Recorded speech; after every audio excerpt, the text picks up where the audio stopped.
Hey guys, welcome back to my channel and welcome to episode 2 of my Better Than Store-Bought series, where I show you guys how you can make the products that you buy at the store right at home. If you didn't see my first episode, you're gonna wanna go check it out because we made bagels and they were delicious. Today we are gonna be making some homemade bread. I have tried making bread about 3 times now, and the first 2 times it was pretty terrible. Well, let me not say that. The first time the recipe was just way too sweet for like a regular sandwich bread. The second time my dough came out completely uncooked in the middle. So the third time, which was last weekend, I made it and it came out perfect. This is the perfect sandwich bread recipe. My kids literally ate the entire loaf within 2 days. You guys are gonna wanna subscribe to my channel because we are just at the beginning of this series and I have a whole list of recipes that I wanna show you guys. You do not wanna miss that. I will leave the link to the recipe, all the ingredients, everything in the description box below. So you can go and check that out if you want to follow the recipe there. I'm also going to take you guys through everything today. So let's get into making this bread. So the first thing that I like to do is always gather all of my ingredients so that I'm not like going through cupboards and the fridge to grab things while I'm making my recipe. So let's get all of our ingredients together. So these are the liquids that I'm going to be using. It is 1 cup of water and 1/4 cup of milk.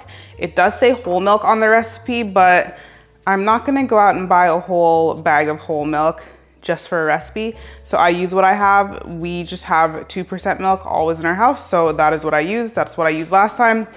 I don't know if it makes a difference, but that's what I'm using. Our next ingredient is yeast. I use the quick rise yeast. I have had just continuous problems whenever I use traditional yeast, so I stick to my girl quick yeast. My next ingredient is granulated sugar, just regular white sugar.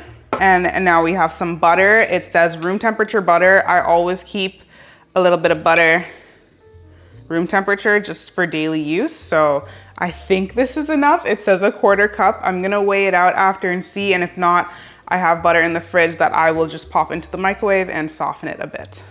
The next ingredient is salt, just regular table salt. And then of course, our last big ingredient is our flour. So with this recipe, you can use all-purpose or you can use bread flour. I have both, but I prefer, if I'm making bread, I'm gonna use bread flour. So this is my massive jar of bread flour. We're gonna need this. So this is everything that we're gonna need, just 7 different ingredients to make homemade bread. I have all these ingredients already in my house. Once you get into baking, you will have these things just at home. So if you ever run out of bread, you can just whip up another loaf whenever you need to. Let's get into it. So for this recipe, I will be using my beautiful stand mixer. I do believe you can make this by hand. It's just gonna take a little more arm strength to have to whisk and knead everything, but yeah, I'm gonna be using my mixer. If you don't have one of these, you can use a hand mixer or you can just do it by hand. But one of these definitely is a big help. If you're gonna be doing a lot of baking, honestly, investing in a stand mixer, it doesn't have to be a KitchenAid stand mixer, but investing in a stand mixer, I think is a very good idea because it does make things quite easy. I use my stand mixer probably 4 times a week. So yeah, it's a really good investment and it's so pretty too. By the way, this is my first time using this microphone, my little mic here on one of my long form YouTube videos. I only use it for like voiceovers. So let me know what you guys think. Is it clear or is it better when I just record just from my camera mic? All right, so we are gonna use our whisk attachment because we are gonna be whisking the first few ingredients. So you're gonna take your warm water and your warm milk. Another thing that I love about this recipe is that it gives you a lot of the measurements in grams.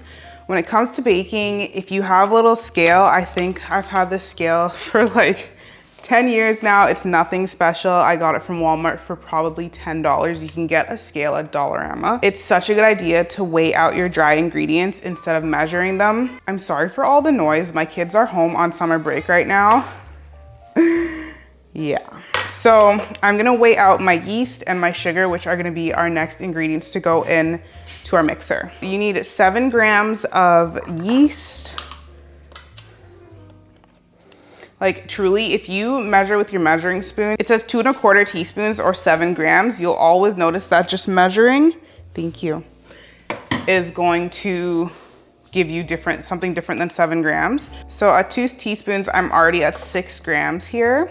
I'm already at 7 grams with 2 teaspoons, and the recipe says 2 1/4 teaspoons. So definitely use a scale if you can, so that you don't over measure certain ingredients. So now my yeast.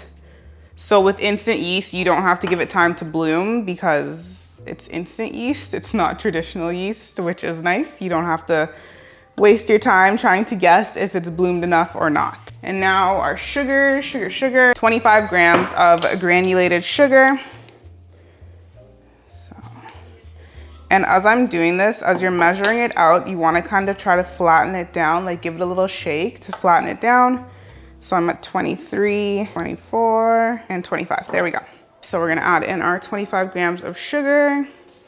Lovely, sorry, wrong attachment. We're actually gonna use the dough hook attachment. Alrighty. Okay, so boom, lock it in place, and then we're gonna let it just do its thing. So while this is mixing, I'm gonna start getting my other ingredients ready, like my butter, and kind of start measuring out other things.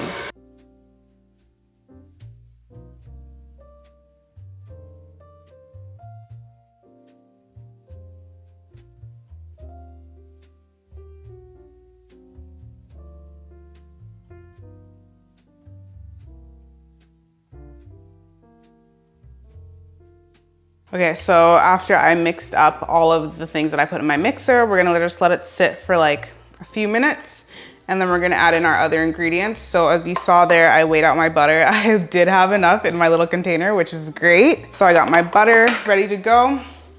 And then, where's my salt?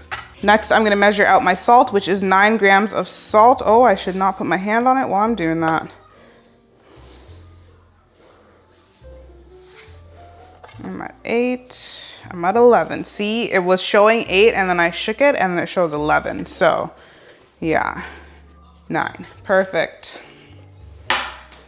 And to be totally honest with you guys, a lot of these recipes say unsalted butter, but I don't buy unsalted butter. So I just use the salted butter that I have. And if you are worried about it being too salty, you can just take out a little bit of salt in the recipe, just like your regular salt.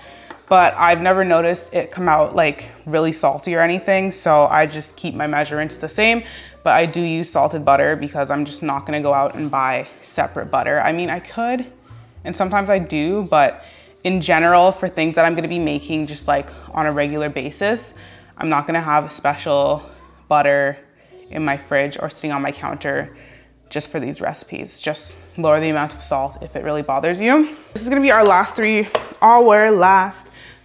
ingredients to go in. Is gonna be our butter, our salt, and our flour. This jar is so big and so heavy.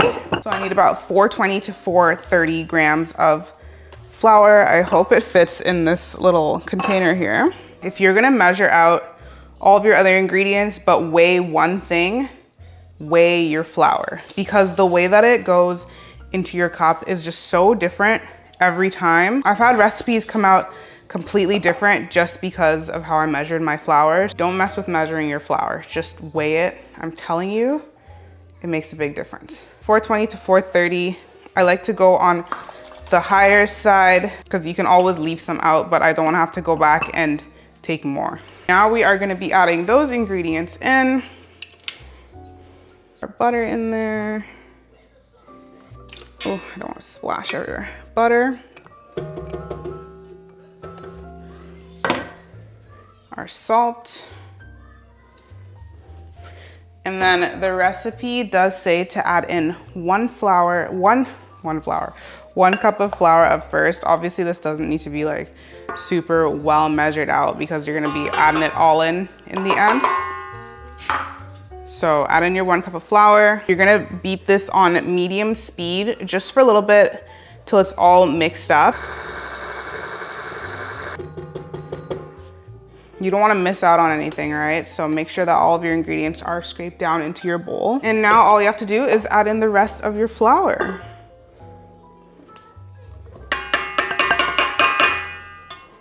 Sorry, it's a little loud. Now you're gonna mix up your dough again for a little bit. You want your mixer to be on about a medium speed. My medium speed, it goes from like 2 to 10. I try to put it at like a 4, maybe a 3, like in between the 2 and the 3. I gotta clean as I go. I can't have a messy space when I'm baking because it drives me insane. And then you'll see as the dough will be pulling away from the sides, that's when you know when it's ready to go. And then let's talk about the next step after. So let's get our dough going again. Medium speed. Yeah, that's a little quick. Maybe a 2 is a medium. 2 for medium.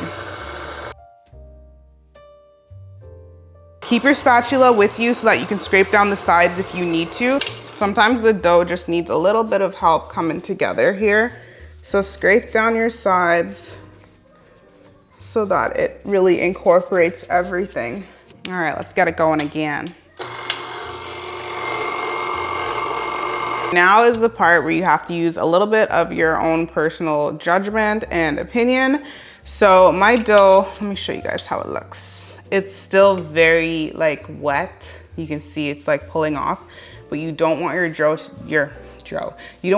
get too dry. You can start kneading it by hand at this point, but I do like to let my mixer do a little bit more of the work.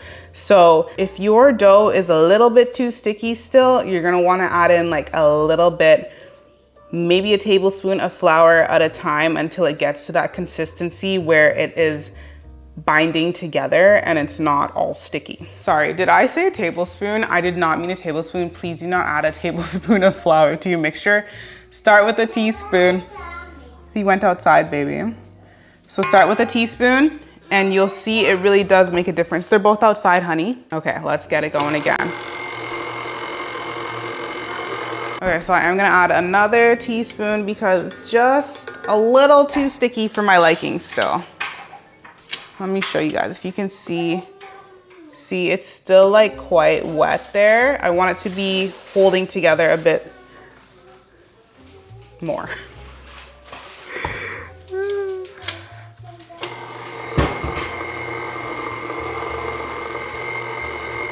So now my dough is looking how I like her to look. She is together, a little sticky still because you do not want a dry dough because that will give you dry bread. Sometimes it helps to get your fingers a little wet when you're dealing with the dough. Because if there's one thing about me, I absolutely hate when the dough is sticking to my fingers. So get your fingers a little wet and then it won't, see, it's not as bad. Still a little sticky, but I am also gonna knead by hand a little bit. I find with this recipe, it is nice to let the mixer do most of the work, but then you're gonna wanna do some work too. I'm gonna put my stand mixer away because I'm done with her for now. There's some people outside working on my neighbor's fence. I hope you guys can't hear the music that they're playing because they're playing music quite loud. So like I said, I do like to knead it by hand a little bit. So make sure that you have a nice clean surface here, which I do. Sprinkle a little bit of flour, and then we're gonna take out our dough out of our bowl here, which is still a little bit sticky. All right, come on out now, baby. Not you, baby. And just sprinkle just a little bit on top. And now we're gonna knead our dough here. Give it a little bit of a kneading. Like, I don't want my dough sticking to my countertop like this at all. I love one of these. I got this in like a sourdough kit that I got off of Amazon. This is so nice. I use this with like everything. It's so nice to scrape doughs and stuff off of the counter with. Seriously, this dough is way too sticky right now. I don't know why. Why are you so sticky, girl? I don't want it to be too dry. That's the thing. That's why I don't want to add too much flour to it, because I really don't want it to be too dry. But it was not sticking like this last time, that's for sure. I do just need a good gob of flour here. All right, let's hope we didn't overdo it. All right, so it should still be sticky, but not like to the point where you can't work with it, all right? So once we got our dough here, she looks good. So now we are gonna be getting onto our first rise. The dough is gonna rise 2 separate times. So this first rise, we're gonna put it in a bowl. I'm gonna grab one of my bowls. You're gonna lightly grease it. You can use whatever you want. I use avocado oil, like not whatever you want, but like an unflavored oil. So you can use avocado oil. I think you could use olive oil. It's a little flavored. You'd use butter, whatever you use to grease your bowl, grease your bowl. And it doesn't need to be heavily greased, just like lightly. There we go. You're literally just doing this so that it doesn't stick to the bowl. Okay, now you wanna take your dough. Come on, dough. There we go. And I put mine, okay, so I put it in the bowl, kind of get some oil on it, and then flip it, because you're gonna put saran wrap on the top, and you don't want it to stick to the saran wrap, which I've had happen multiple times when I make pizza dough. So take your plastic wrap, and you wanna cover it nice and tight. And now you're gonna let it sit in a warm environment, which for me is my counter. My house is pretty hot right now, so I feel like it won't take too long to rise, but typically about an hour to 2 hours, you want it to rise, you want it to double in size. So you could take a picture of it right now and then compare it, or I usually find mine's right here, so maybe once it gets to about here, it's doubled in size. It doesn't need to be exact. So I'm gonna go put this on my counter, do a few things around my house, and I will see you guys in 1 to 2 hours. All right, my friends, we are back and my dough has definitely risen. So yeah, doubled in size. This is what I would consider doubled in size. If you guys remember how it looked before, it is definitely a lot bigger. Before I deal with this dough, I'm gonna grease up my baking pan or my baking dish, I guess. For this recipe, it does call for a 9x5 inch pan. So this is the one that I use. I do like using glass, why do I like using glass? I don't know. I prefer it. I'm gonna grease this. I'm gonna use butter this time. And this is how I remember my mom greasing her pan. So I'm gonna do it that way. That's just the way that I do it. I'm just gonna take my butter on literally a Ziploc bag and just make sure you really get the corners, because that's the place that I notice it will stick. And it's terrible when a corner of your bread doesn't come out of the pan. There's nothing more frustrating than when your bread is like, your recipe is spot on, everything is good, but it just will not come out of the pan. So make sure that you grease it up properly. All right, so that looks pretty good. This is how it looks, just nice and greasy. So I'm gonna put this to the side for now. And now let's deal with our dough. Out of the kitchen, little ghosty. Okay, so now you're gonna need your little rolling pin, a little bit of extra flour, because we're gonna be flipping our dough out onto our surface to start shaping it to get it ready to bake. So get your dough off. See, nothing stuck to my plastic wrap because of the way that I flipped it. All right, so what you're gonna do is you're gonna punch down your dough to get some of the air out. Ooh, it's sticking. You know, get a little bit of anger out on your dough. And you should probably take your rings off. I don't take my rings off when I bake. It's just, it is what it is. All right, so now you're gonna lightly flour your surface. And then let's get our dough out. Boom, there she is. Now we're gonna roll out our dough to about 8 by 15? 8 by 15 inches. I literally, I can't picture. If someone tells me 8 by 15 inches, I don't know what that is. So last time I literally had to take out my measuring tape and measure what 8 to 15 inches was, because I don't know what that is. I don't know if I'm even gonna roll it out this time, because it did kind of square up nicely here with the way I was able to just kind of work it with my fingers. And I feel like sometimes the rolling pin just doesn't really do much, just kind of flattens it, but I'll give it a quick little roll. That looks about 8 by 15-ish.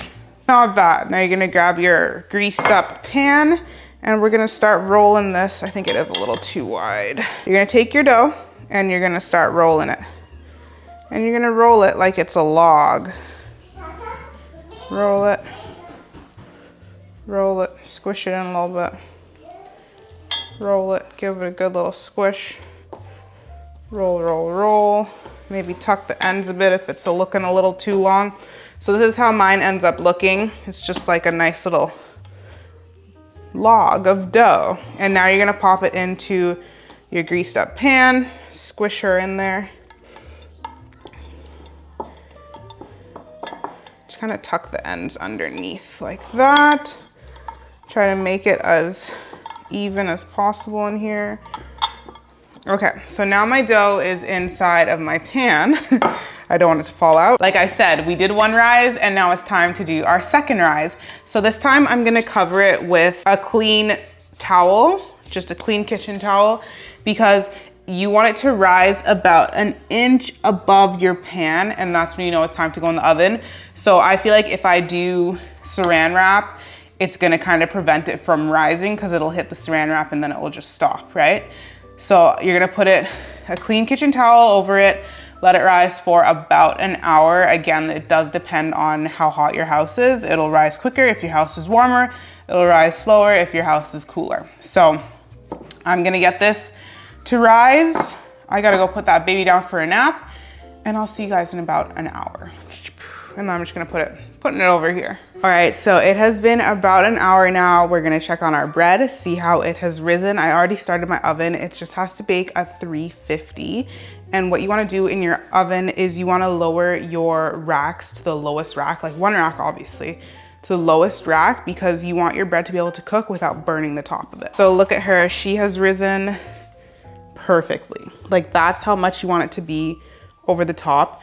You can overproof your dough, so you don't want to do that. You don't want it to be too risen, too proofed, because honestly, I don't know all the little scientific facts behind that, but you just don't want it. So now the last thing that we have to do is we're just gonna pop this in the oven. When it has come up to temperature, it's at 175 right now. It should be there in the next 2 minutes. And then yeah, we're gonna pop this in for about 30 minutes. You have to just watch it. It depends on your oven. I feel like my oven is extremely hot, so things do tend to cook a lot quicker. But yeah, this is our last step for our bread. You just wanna keep an eye on it. When the outside is nice and golden and brown, however you want your crust to look, that's when it's ready, and then you can pop it out of the oven. Let's just wait till our oven gets to the right temperature and then I'll pop it in. And my oven is heated up now. Let's get, this bread in the oven.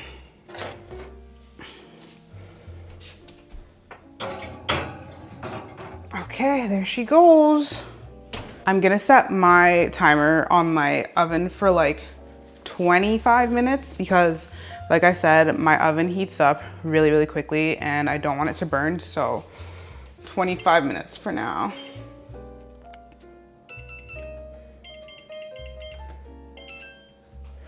So I just pulled my loaf of bread out of the oven and it looks pretty perfect in my opinion. I haven't cut it yet because obviously you can't cut it while it's still hot, but here it is. Yay, look at that. Ooh, the smell, the way my house smells right now, I wish you guys could smell it. It smells so good in here. But yes, here's my loaf of bread. Oh, I might be able to actually get it out. Should I take it out? I don't want to ruin it. Let's see. I think I can probably, like I literally just took it out. Oh, it's coming out. See, this is why I tell you to grease your pan really well. Ooh, the steam. I really don't want to ruin this loaf by doing this too early. But yes, look at that. Wow, she's so pretty. I can't wait to cut into it. The crust is nice. One way to tell that it's ready is if you give it a little tap and it sounds hollow, usually that means it's ready. So yeah, it came out really, really well. Like I'm telling you guys, this recipe, perfection. This is my second time and it came out just like this last time. I'm gonna imagine that the inside is just as good as the outside. So yeah, that's it. I'm gonna show you guys a little bit later. I have to go and cook dinner right now because we have to go bring the boys to baseball. But I'll show you guys after it's cooled down. I do want to let it cool for about an hour, so I'll probably cut it when we get back home. But I will add in a little bit of video showing you guys how it came out. But yeah, that is my bread recipe. Like I said, I'll have everything listed below in the description. Super easy. With this recipe too, next time that I do it, I will double it so that I can get 2 loaves of bread. But that was really fun. I hope you guys followed along. I hope you guys enjoyed the video. If there's anything or any recipes that you want to see me try, I'm always down to try new recipes.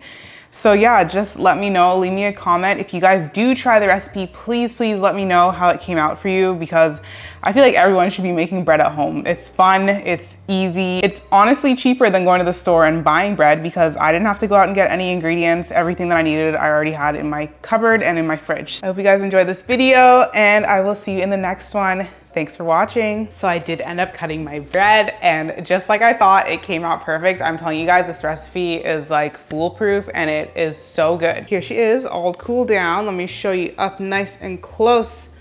Look at that sandwich bread, look at that. Ooh, perfection. Look at it. I need to get better at cutting my slices, because look at that. But that is just my error, but look at that bread. Perfect sandwich bread. It tastes so good. It's not like sweet, it's not salty, it's just perfect. Came out well. I told you guys it would, and it did. I'm really excited to see what we try next. I have a list of things, I just have to pick something, but I'll see you guys in the next one. Bye.